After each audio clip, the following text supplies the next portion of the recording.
the way they have performed, members of Congress, dismally performed, hindi sila karapat dapat na magkaroon pa ng isang kongreso na binabayaran ng taong bayan ng bilyon-bilyon plus yung nakaw pa.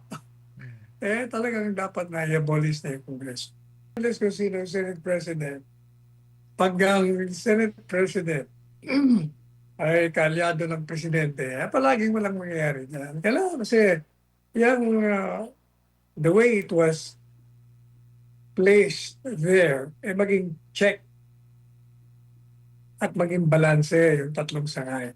Pero ang nangyayari, executive kontrolado ang kongreso Hindi naman naging in check Kaya kahit na sino ilagay mo dyan, kay babae, kay lalaki, basta kalyado ng presidente, palaging ang masusunod ang presidente. Yan ang kalakaran yan. Kaya puro kalokohan na yan. Yung mga labanan na yan. Gusto lang yan, ang gusto ng mga yan, yung pristero na naging Senate President, may record sila, may credential na nakaupo sila. At saka, syempre, yung mga benefit.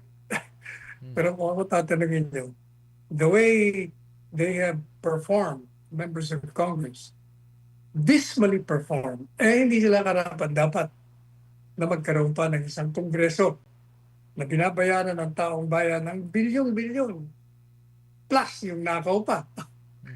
Talagang dapat na i-abolish na yung kongreso.